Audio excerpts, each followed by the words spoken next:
This is a story between me and my dearest friend. This friend has no face, no body, no heartbeat, but it's with me everywhere. It sits with me when I do homework, listens when I'm stressed at school, and shows up when I need help. In fact, nobody ever sees the true face, but most people in this room know this friend too. And yes, indeed, this dearest friend of mine is artificial intelligence, which we simply call AI. My interest and bond with my dearest friend grew much deeper after I had the honor to finish a fascinating book called The Worlds I See, written by Dr. Fei Li at Stanford University. Her memoir depicts her journey at the frontier of AI, and it makes me feel connected to the very roots of this field. One part of the book catches my eyes instantly. It's Dr. Li's effort in building ImageNet, a huge database storing over millions of annotated pictures built to train computers how to see. Before ImageNet, teaching your computers to recognize your pet or your car felt completely impossible. But after the rapid development using this database as an assistant, computer visioning has become more precise, and machines could suddenly achieve something that took organisms hundreds of millions of years to evolve: the ability to see. This breakthrough amazed me. It shows how one innovation could break a barrier and unlock a flood of progress. So after reading this book, I became more and more passionate towards my dearest friend. At the same time, however, my concerns started to grow, and I think that the majority of the audience will likely feel the same way. For example, AI is changing the job market, it leads to privacy and security issues, and most importantly, it is getting smarter than us. It wins in writing essays, coding algorithms, or even in board games. Sometimes it just feels like we are falling behind. While the world is wrong about how AI is outperforming human beings and potentially leading to the extinction of humanity, I've spent every day over the past year playing the Snake game, the old and classic action video game. I play it way too often, and people who know me well knows that I sometimes even do that in the classroom. The rule for this game is quite simple. You just control the growing snake without hitting the snake's body or touching the wall. Despite it being that simple, I still make stupid mistakes all the time and wrap my snake in a tiny little corner followed by a huge game over every single time.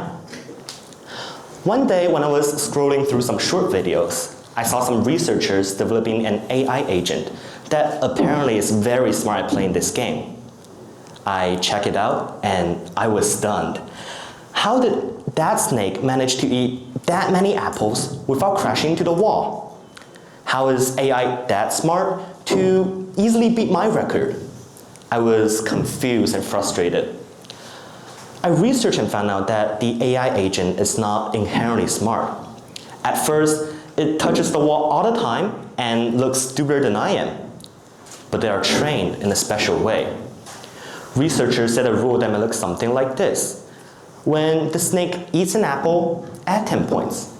When a snake hits the wall, minus 100 points. This continuous positive rewards and negative penalties is called reinforcement learning. And over time, the snake learns to optimize its path. Then I thought, isn't this just how you and I learn too? We all make mistakes, learn from them, and improve, which is the same logic AI uses. The only difference probably is that AI learns it at a faster speed.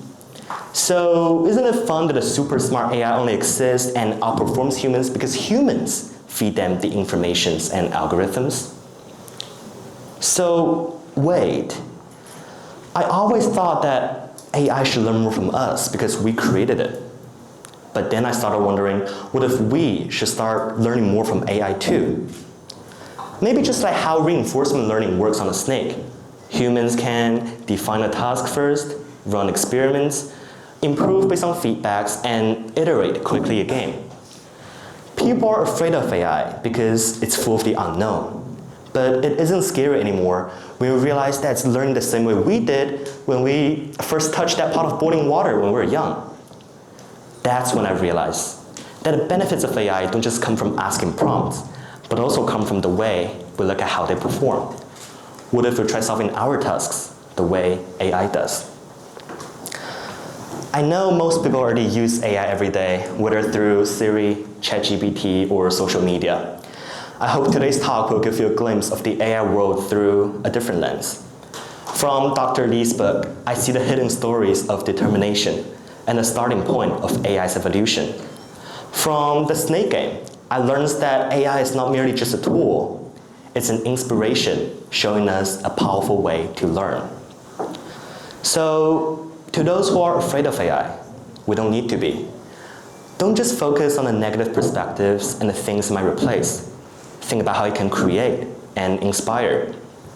To those who are uncertain, don't just use AI chatbots to ask quick questions. Start watching how AI learns and steals its method.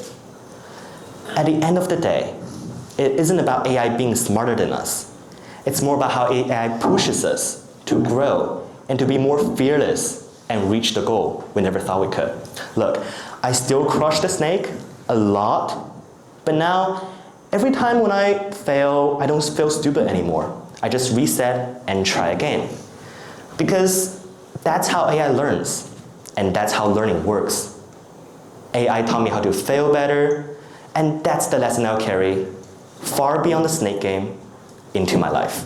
Thank you.